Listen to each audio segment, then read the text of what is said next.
I'd like to introduce you all to Sarah Cook and Chris Creed, both from ADAS, who will be taking a lead on today's webinar. But before I hand you over, I'd just like to cover a few housekeeping rules. You are automatically muted on entering the webinar today, and we kindly ask you to use the question and answer box for any specific questions you have, which will be answered at the end of the webinar. Over to you, Sarah and Chris. Well, welcome. So we're going to talk about sunflowers today. So why sunflowers? Well, sunflowers they're like a people magnet, really. You can sell them alongside a range of products just by us. There's a lavender farm and they have a strip of sunflowers next door to sort of bolster their offer. It draws people in and they can be seen from quite a long distance away.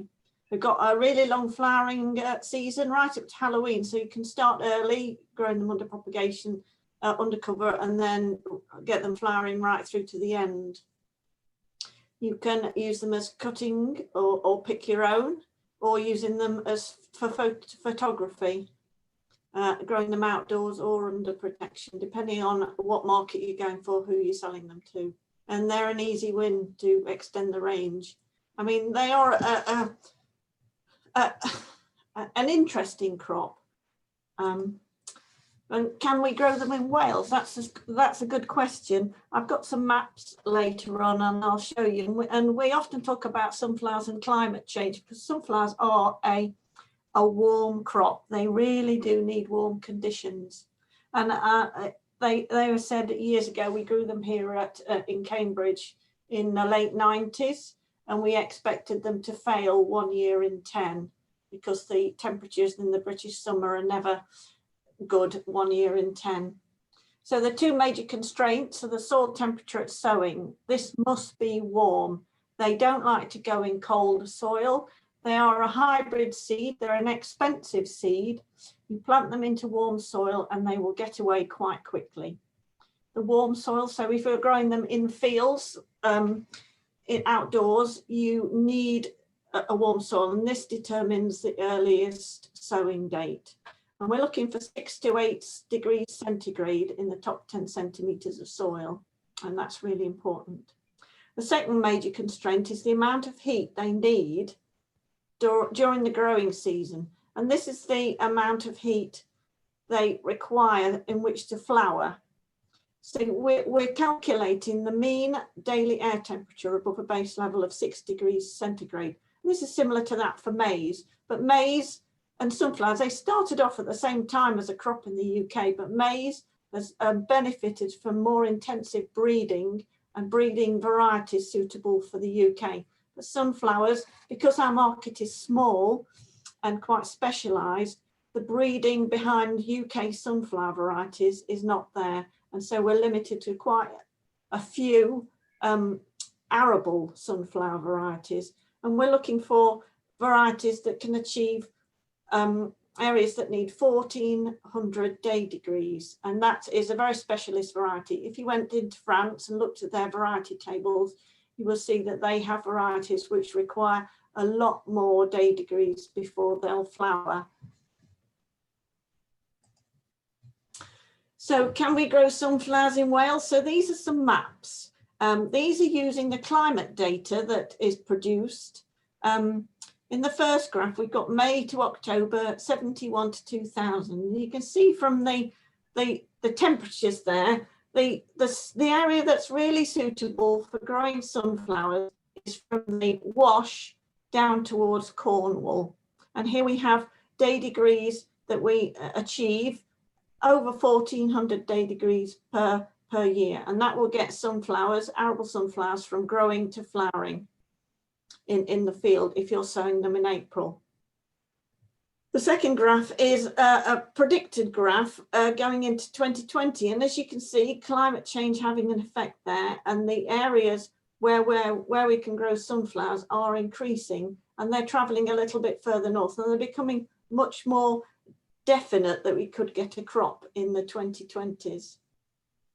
As we move to 2050, temperatures increase again, and we're looking at a wide, most of England and some of Wales The temperatures in Wales themselves are tempered by altitude. So the higher areas are much colder than the lower lying areas. But you can see that sunflowers are a promising crop, and we should be able to grow them. So looking for a site is really important with sunflowers, that they have deep rooting. They've got to have soil that aren't compacted, where they can get their deep roots down into soil. The soil's got to be well drained, and it needs to warm rapidly in the spring. And that's something you should bear in mind when you're preparing the seed bed, that seed bed has to warm up quickly. So you're lifting it, getting air into it, letting the water drain away, and making sure that seed bed is warm. It's much better if you can have a south facing field as well. A north facing field or something in a frost pocket is not the ideal thing for sunflowers. They've really got to be there to warm up quickly. And a key thing with sunflowers is they are very good for beneficial creatures. So birds, butterflies, bees. And the birds can be quite a big problem. Here in Cambridge, we did have flocks of greenfinches up to 80, 120 more, as they got used to the sunflowers being there every year. So it's best if your field is away from trees, telephone lines, which provide perching points. This is only important if you're growing them to seed, not if you're growing them for flowers. So a good site is really key, and that will get you away to the best start. So into the rotation. So where should you be putting them into rotation? Like all crops, you do need a rotation. You can't grow continual sunflowers in the same place, because you do predispose them more to disease and pests. So really you want a low soil nitrogen. If you've got a high level of nitrogen in the soil, you'll get leggy, leafy sunflowers, and they'll be loath to flower. So low soil nitrogen, you don't want them to be going after brassicas or something like, or seed rape in the rotation. So weed control can be a problem. There are very few herbicides. Sunflower is a very, very minor crop, and the choice of herbicides is limited, and we'll talk about that later. So few herbicides. They're spring sown. A big advantage allows you to have an overwinter fallow period, so you can control weeds before you grow the sunflowers. And as you're growing sunflowers in April to May time, the peak weed germination time should be over before you're putting your sunflowers in, and you can control weeds through cultivations before you drill them. They're very susceptible to sclerotinia. Now, in sunflowers, sclerotinia is a fabulous disease. It has a catastrophic effect on each sunflower. It can reduce them from a small patch of fungus to completely decimated, and they will fall away. So sclerotinia is a major problem, and it will wreck the crop. But you tend to see in a crop just 1 or 2 plants throughout the field with sclerotinia. So your rotations need to be wider than 4 years. And here you can see on this table the sclerotinia, so the degree of crop damage. So sunflowers and phaseolus beans, so that's are more susceptible than things like winter oilseed rape, potatoes. And so we go down to peas, which is less susceptible to crop damage. But the production of sclerotia, well, these are the things that look like black rat droppings, and sunflowers produce considerable amounts of these if they get infected, and so do peas, and so do beans. Something in the rotation, and it's really important for sunflowers.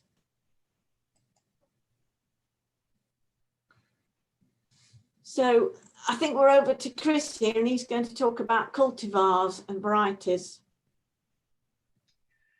Right, yeah, sunflowers in Wales, that's very good, thanks Sarah. It looks like climate change is allowing us to grow them, and obviously Wales is a sort of a wide climate variation depending on whether you're in the north and the south, but it's quite encouraging to see Anglesey and the Thleen on there, plus down the south. Yeah, sunflowers, good cut flower crop, and they're quite a spectacle, so that's what we're trying to get on these farms these days, trying to get the public involved with the farms. And There's various sorts. There's pictures of them there, but the double ones are the sort of teddy bear types, and then there's all different heights and colours. But the main ones are obviously the bright yellow ones with the dark middles. Can we have the next one, please?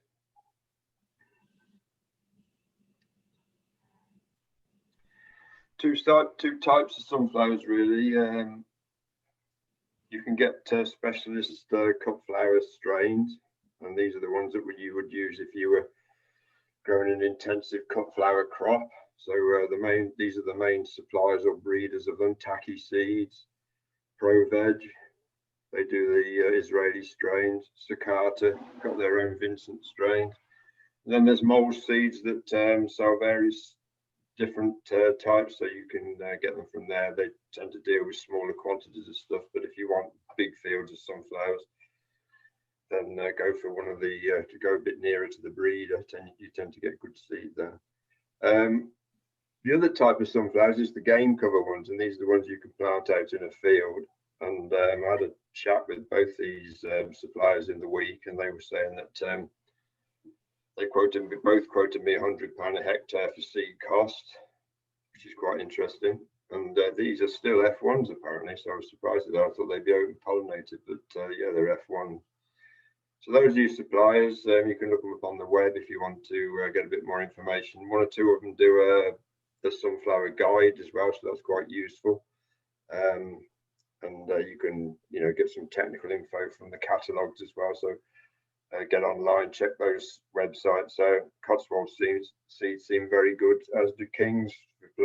Not only doing sunflowers, but they also do these birdseed wildflower type meadows, which again could be a useful sort of Instagram field, which is what we're after really in these farm tourism crops. Right, next one, please. Right, sunflower agronomy. From what I've been reading, the target density is about 10 to the meter, 10 to the square meter. And usually, like all these crops, whether they're vegetables, flowers, or whatever, the wider apart you put them, the bigger the flowers you get. So if you want really massive big flowers, put them a long way apart. If you want smaller flowers, put them closer, but optimal seems to be 10 to the meter. And it doesn't really matter how they're spaced on that, but that's a useful guide, which gives you obviously 100,000 to a hectare. So on a hectare of sunflowers, you're going to get a fair number of flowers and cutting opportunities. They don't flower for very long, actually. They seem to flower for 3 weeks to a month, so it's no good sowing the whole lot in one go in April, May. So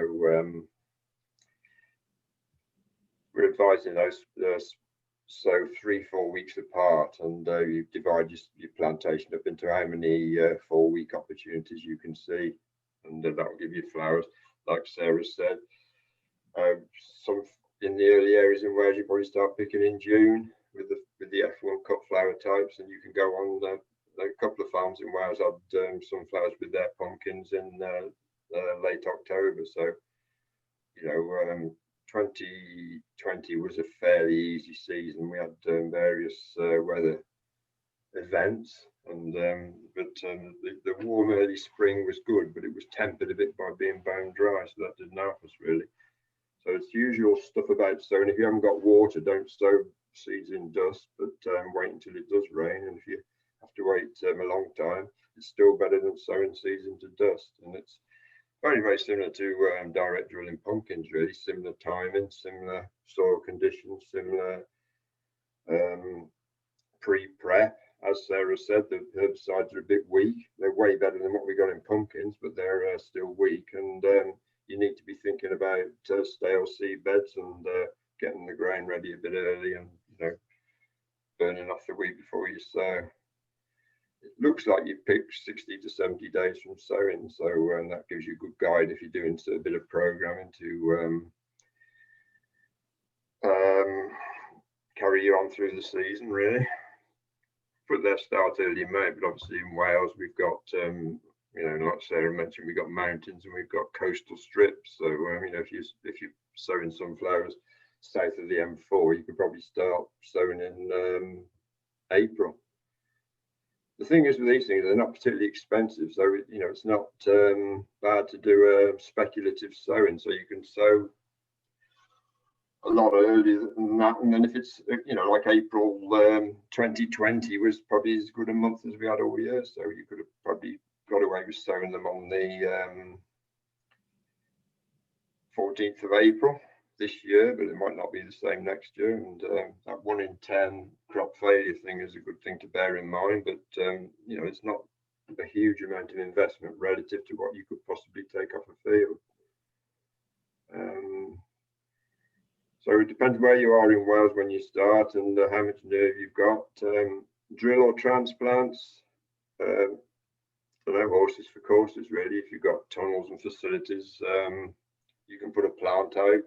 When they are transplanted, they're very vulnerable to slugs and rabbits and 1 or 2 other pests that get in fields. The drilled, you know, can be attacked and dug out by crows and stuff, so it's a bit difficult. But I think they come up in about, I don't know, 14 days or so. So you've got that time to keep an eye on the field and make sure they come through without getting predated by something. Right, next one, please. Well, you've grown your crop now, so once you've got them sown, I think I agree with Sarah that they're similar to pumpkins. You don't want any nitrogen on the field really, otherwise they tend to just grow vegetatively.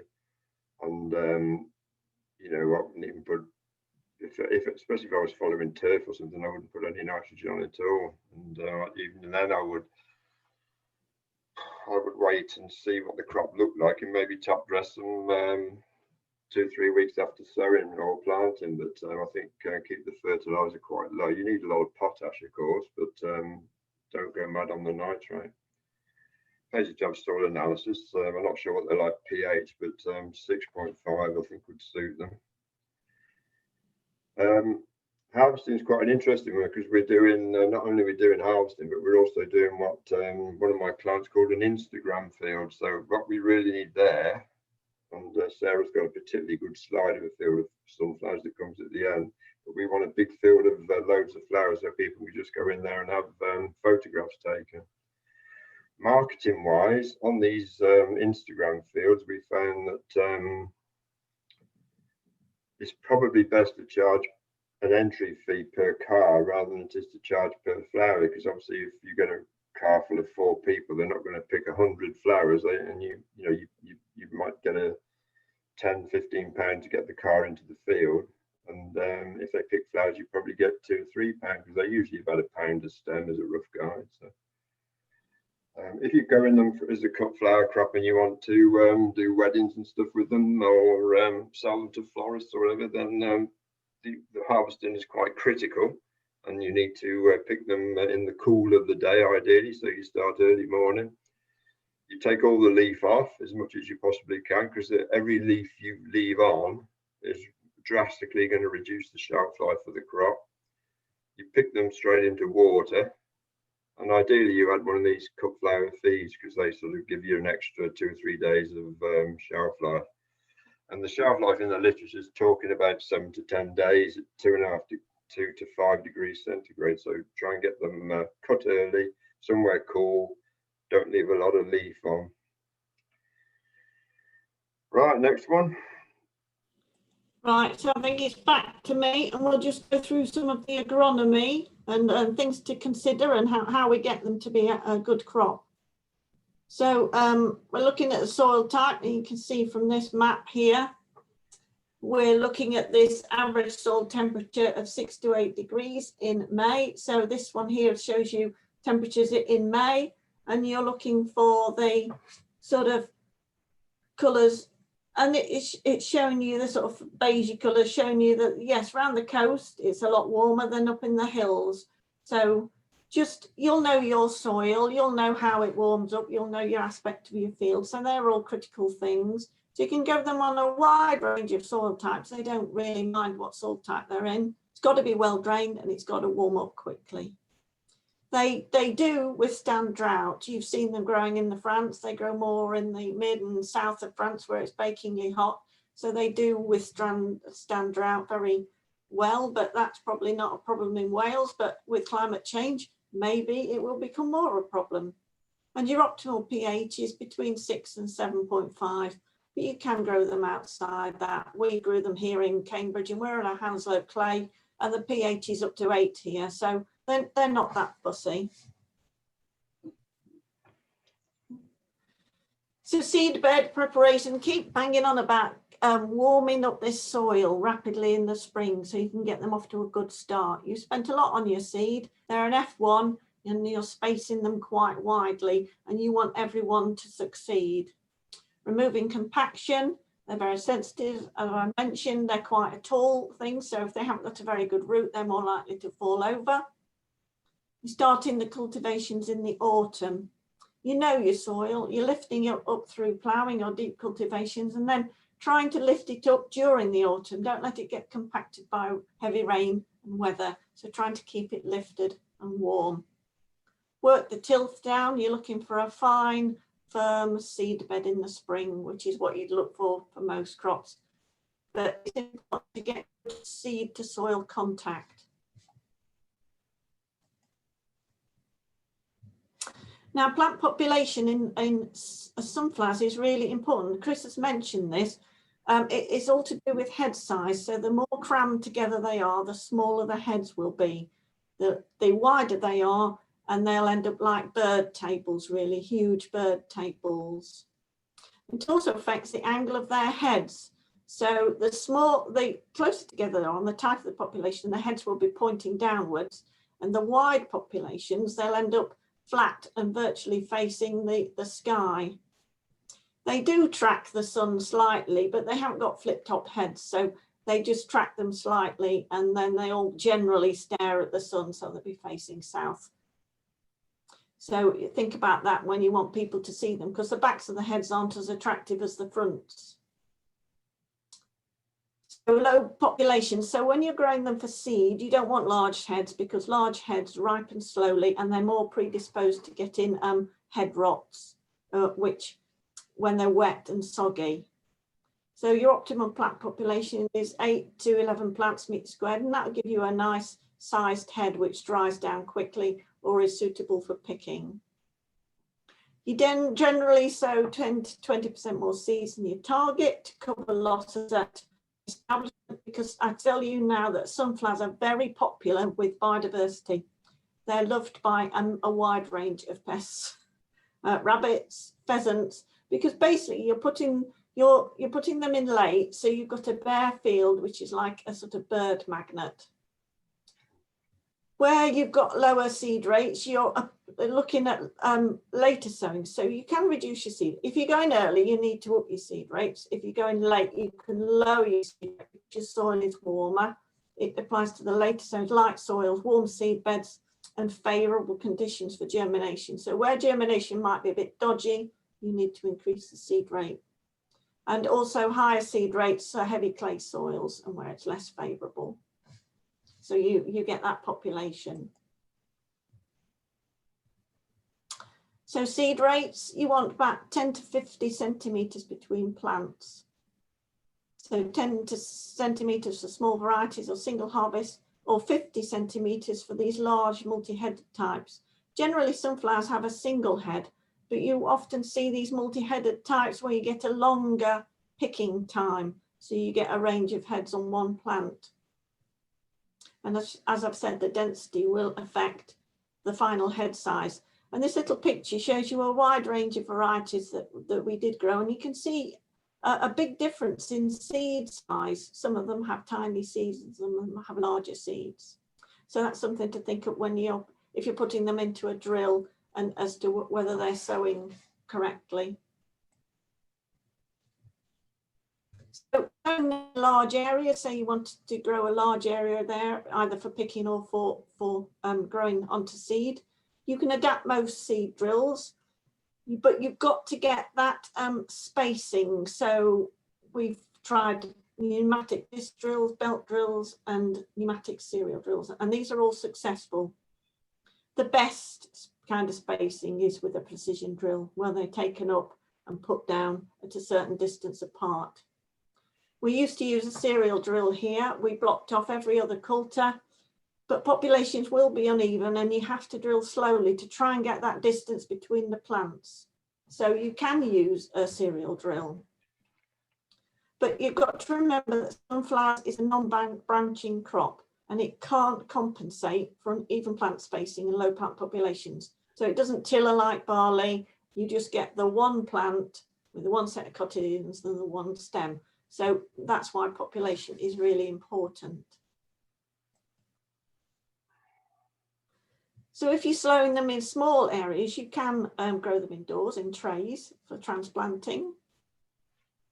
You generally put them out when they've got 2 leaves and you've hardened them off. You can grow them under protection, but you've got to sort of balance getting them under protection and getting them out at the right time of year. You plant them out when the frost has gone.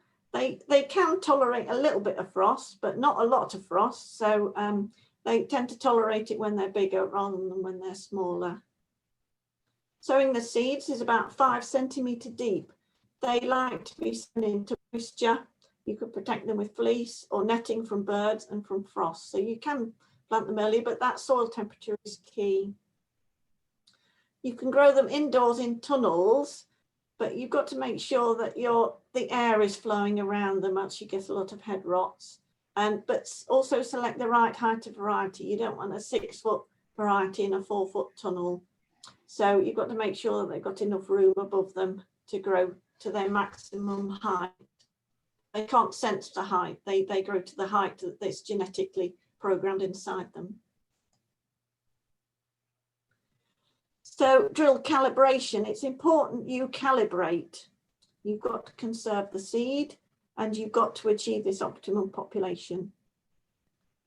They like good seed soil contact. You're growing them at the time of year when it tends to be on a drying plane. It's getting drier. You need to get that soil in contact with them to get them away quickly. So either a press wheel behind the drill unit or roll them afterwards.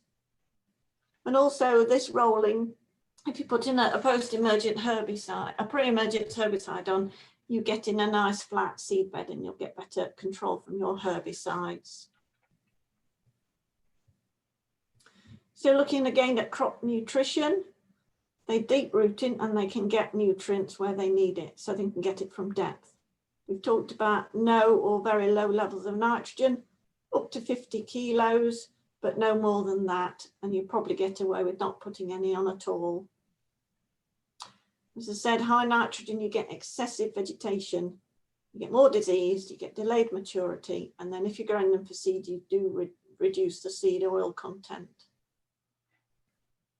So phosphate, you've got a low requirement here, and usually it's just a rotational base dressing of 40 to 60 kilos within a rotation. Potassium, because they're flowers, they've got a high requirement, and again, a base dressing of 40 to 60 kilos per hectare. So nothing majorly different in the nutrient department. Now, micronutrients are really important to them.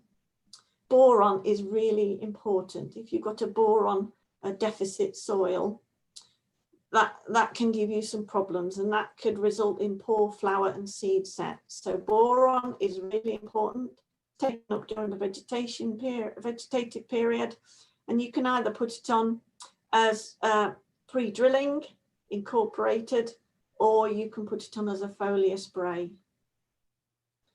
And you're looking to maintain that boron level. In really acid soils, you can get molybdenum, copper and manganese deficiencies. So where the pH is less than 5, but you can treat for this with foliar sprays. So you would be looking to check your crop for micronutrient deficiencies. And this all impacts on the quality of your product.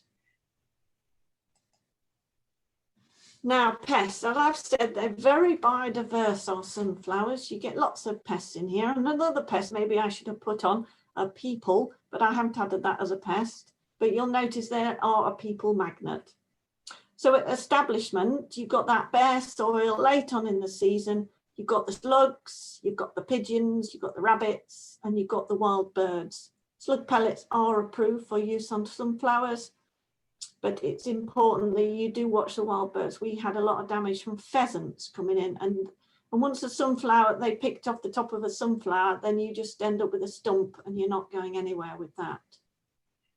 So during growth, you're looking for tortrix larvae, leaf miners, thrips and silver wire moths, but these are likely to be low, but sort of keep an eye on populations, and they may be there, but there's no herbicide, no insecticides you can use on sunflowers anyway.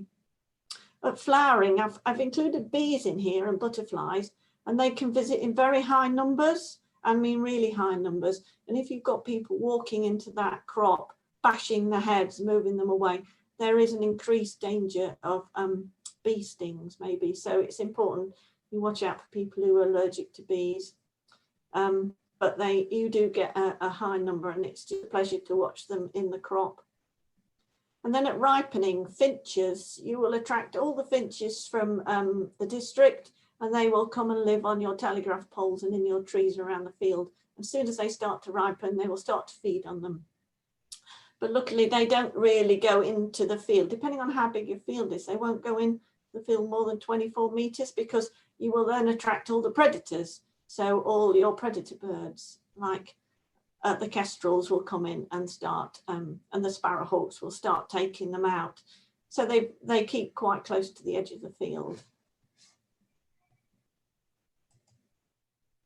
This is just some information on bird damage. We did have them here for quite a long time, and we did do some studies on bird damage. So you can see there the great 12% head damage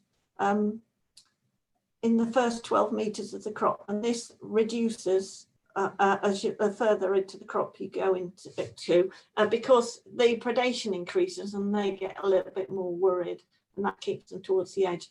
But this is combined with the fact that the sunflowers around the edge of the field tend to be on more compacted land, and they tend to be bigger heads, and they tend to have less of a tight angle on their heads, so they're more likely to face up to the sky, and they're more easily predated on. And if you're growing them for seed, you're looking at up to 1,200 kilos per hectare on that on the headland between 0 and 12 meters. So this is a significant amount of damage, but it depends whether you like birds and you're paying for the biodiversity. On to diseases. Sunflowers can be riddled with disease. Depending on the weather, the botrytis, which is a head rot, it's common if the crop is grown in damp, cool conditions. And it can discolour the back of the head and spread to the petals. There's no fungicides approved for use on them. And so you're looking not to over drill, to keep that population down to the right level so you're getting the air blowing through them, not having them in a field which is in a dip where you're not getting a good breeze through them. Sclerotinia, I've talked about this. There's a picture here how it just basically blows the plant apart and is full of sclerotia. It doesn't tend to affect the whole field. It depends what you've grown in the rotation. If you've got all-seed rape, that tends to be lots of sclerotinia in there. It depends. But it is catastrophic on the plant that it affects, and it can get into the leaf axils. It will blow in as spores from other crops, or they can pick it up from the soil, or it'll blow onto the head. And no fungicides approved on the crop, so you just have to put up with it. So on to weeds. They're unlikely to be present in well-established competitive crops. So that's really important that you get that crop going quickly and you don't sow it too early. You want the crop to get ahead of the weeds. It's got big, wide leaves and it can cover a great deal of the floor, and the weeds are unlikely to become too much of a problem. If you've sown it too early or it's too cold, they can be a problem in those kind of crops where growth is slow and poor. Limited herbicide choice. So you've got things like a couple of pre-emergents there. You've got Stomp Aqua and Emerger, which you can put on pre-emergence of the crops. You've got a grassweed herbicide there in Fusilade Max, and also in Centurion Max and Ballistic. So you've got some options, but really, if you've grown this well and looked after them, you should have few weeds. I mean, the times that we grew them here, we only had really one year we had a big problem with fat hen. And when you get fat hen in sunflowers, it grows up to the same height as the sunflowers because the competition makes it taller. You can consider mechanical weeding. You've got them on wide rows, often 50-centimetre rows, so you can go in early with mechanical weeding to take out any weeds. Now, if you're taking them through to seed harvesting, so you're waiting for them to dry, they won't dry and you won't be harvesting them till late September into October. The times we had them here, and we're in Cambridgeshire, we were harvesting them on the 13th of October sort of date. They stand really well, they don't crumple, and they get blown, so a good open crop is ideal. You're looking to harvest them when you've dried them down to 15 to 30% moisture, and they will harvest really easily. So you're looking at the colours, you can see the colours there, they tend to go yellow and black, and that gives you an indication of the sort of moisture content you're looking for. So you're looking for brown, bud scales, and the back of the head marbled brown, and all leaves and stems are drying out, and that's the moisture content of 15 to 20%. Harvesting them, you can use a conventional combine. Tend to cover the reels, else their heads get wrapped up and go around the reel. You can, if you're specialised and you're doing a lot, you're looking at including these harvesting trays. You set the combine as for beans, so quite a coarse setting, but you only harvest a small amount of stem and at a fast speed. So you're just chopping their heads off really at a very fast forward speed, so the heads fall back into the combine and don't go forwards. One thing you must really important if you don't want to fire is to make sure that when you dry these sunflower seeds, you don't put them in a continuous dryer. They're covered in a very small lint-like substance, so when you put them in continuous dryer, you get a lot of dust, and it will and often catches fire. And I've known farmers suffer with fires in dryers. So drying them on the floor and blowing air through them is ideal. You can put them in a continuous dryer later when the moisture has dried right down. You will be left with a field of very tall stubble, but it chops down really easily. It's not wiry at all, and it'll chop down quite easily and be incorporated. And we've grown wheat after them usually and kept them in the rotation. So that's all I've got to say. So over to you if you've got any questions. It's the sort of field we're after for our sort of Instagram photos. That is just exactly what we want. It's a good field, that is. If we can get something like that, I think people are just going to go crazy and come into that, come into that field and take the photographs. When I did discuss with Cotswold Seeds and Kings, they did say there was two types of combinable sunflowers: the dwarf types and the standard. But the dwarf types are 1.5 meters, so those are probably the ones to go for. Just a question for me to get started. So what sort of rates would you go on with the merger, and how would that work with transplant? Oh, I don't know. I'd have to check the label. I haven't read the label about what the rates we'd be using. Whatever it says on the label. With the emerger, you would be looking at the EMU. So you go onto the CRD website and look at the EMU part of the website, and then look at the documentation that goes with that. Right. The rates. I think if you were doing transplant, you'd likely have to put that on before you plant it. Yeah. I think emerge is quite contact. Has a bit of contact action, doesn't it? Yeah. It's unlikely that you will need many herbicides, or if any herbicides. I think emerge is better than anything we've got on pumpkins, so it is a useful material, and it's used a lot on carrots and stuff, carrots and parsnips, and they demand 100% weed control in those. So they are quite useful material. Emerge is relatively new to us because it's come in as a sort of replacement for the old-fashioned herbicide linear. Yeah, the problem with sunflower is that because it's such a minor crop, that we don't have much choice of herbicides for it, and that's really what limits it. And there are, in France, they have a much wider range of herbicides that they can use on, but we don't have the crop here to merit spending the money on getting the herbicides through. So pendimethalin has been with us for years, and Emerger is one of our new ones. So it's quite good to have that in the stable. Yeah, earlier on this year we used mixtures of Stomp Acca and Emerger, and they seem to be quite successful, but we did get a bit of trouble because the soil was so dry. So these herbicides, it's important they go onto moisture.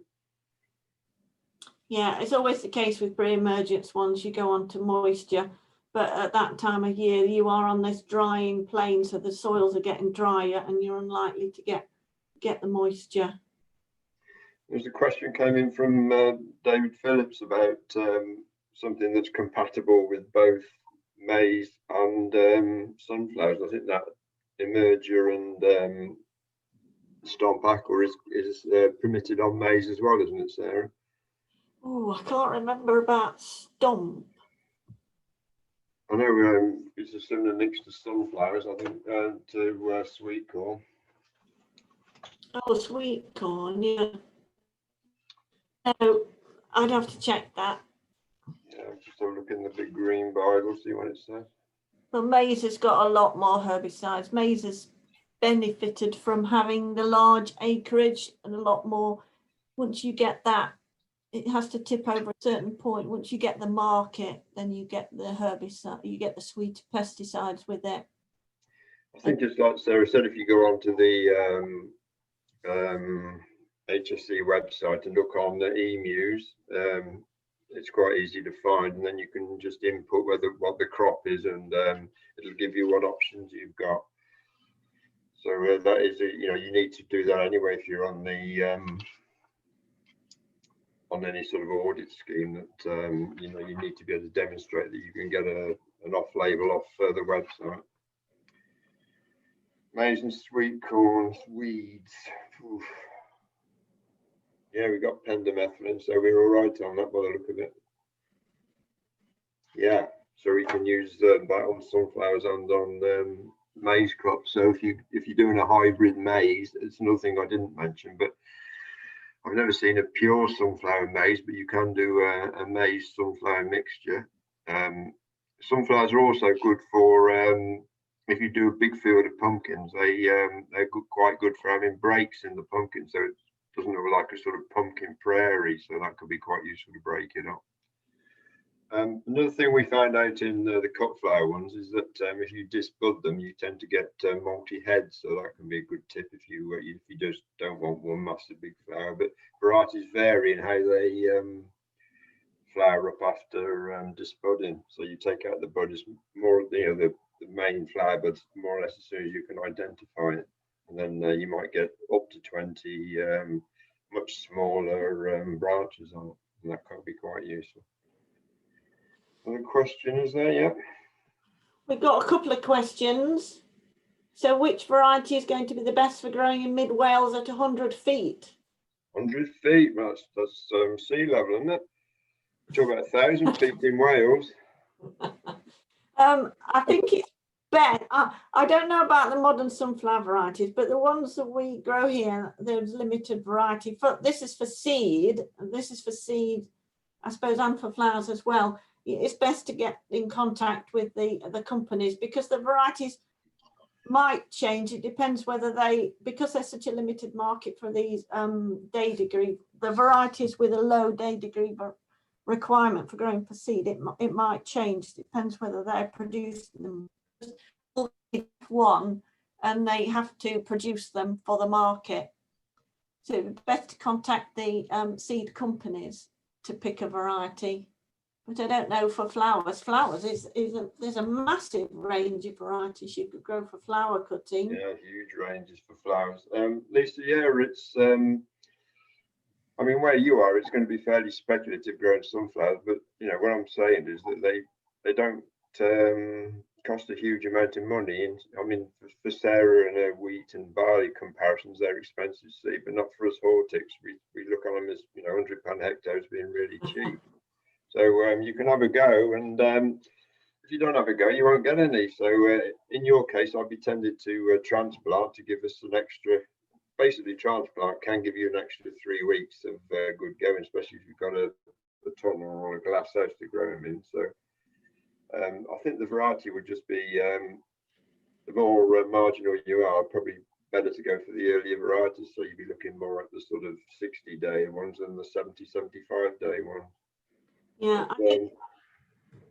I think it's important that when you know, when your children and the school children are growing these extremely tall varieties, they're not suitable for growing in fields at all, because they're too tall, and B, their day requirement is absolutely massive, and they often, if you planting them in April, May, they're not flowering till September time, and we're looking for something that flowers around July for an arable crop. Yeah, sunflowers, wildflowers, another good question there.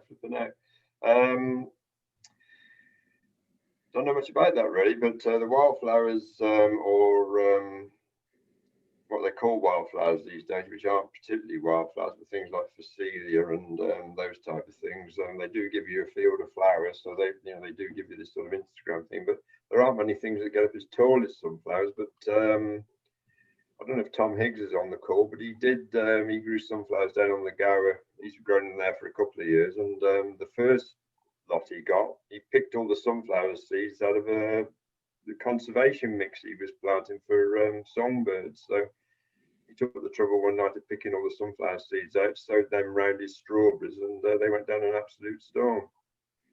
So there are obviously conservation or game mixes that have sunflowers in with them, but they also have a load of other things that not necessarily wildflowers and not necessarily of a striking visual appearance.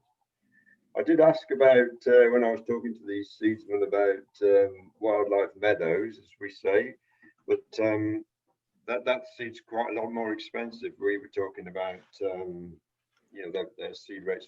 They quoted me prices of, I think it was 25 quid per 250 square meters. So I mean, that's quite a tiny patch really. But I think it's the right way of thinking. If you've got a field that's near the side of the road, you can put sunflowers in, and as Sarah says, they're just a complete magnet for people. And you've got quite a lot of scope, and I'm seeing more and more of it now of people using cover crops and things, and they do provide a really good field of flowers. And probably the easiest one is Phacelia, but there are loads of others. So that's something we could perhaps have a look at in more depth, because I think we're onto a sort of key thing here. And all this, as Sarah mentioned earlier on, like lavender is a similar thing. It's it's more of a visitor experience than it is to go and buy bunches of lavender flowers, which you wouldn't take a car full of lavender flowers home, like you wouldn't take a car full of sunflowers home. Right, another question is there?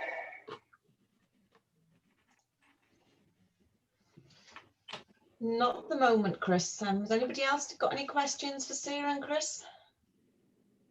It's just that we can mention now for people that don't know the sort of Tyfu Cymru project, that you can get help on the technology of growing these things, and you can get one-to-one visits, COVID permitting, and support, through emails and whatever.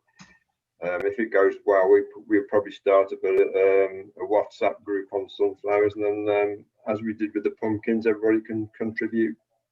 So we get experienced growers and beginners, and everybody can get a good lot of chat going. And the main thing is how you market this to the people that come.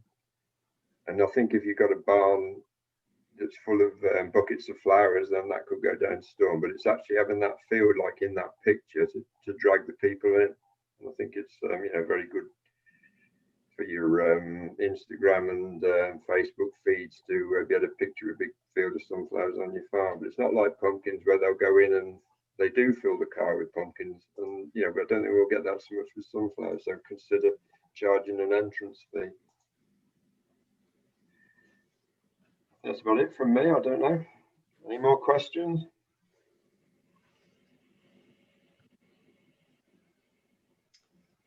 There doesn't appear to be any more questions, Chris, so Right. I think we'll wrap it up there. I'd like to thank everybody for attending today's webinar. This has been filmed and it will be put on the Knowledge Hub in the next few days.